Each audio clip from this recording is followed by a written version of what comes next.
Lagi pada ada iniin orang-orang ini temennya.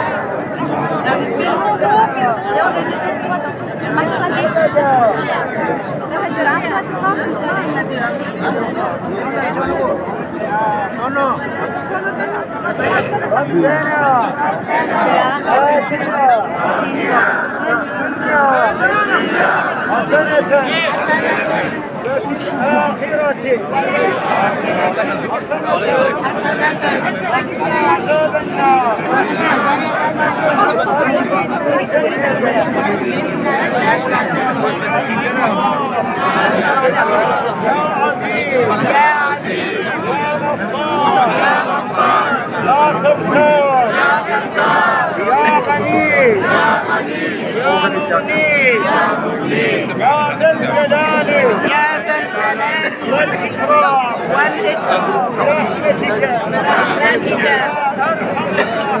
يا أرحم الراحمين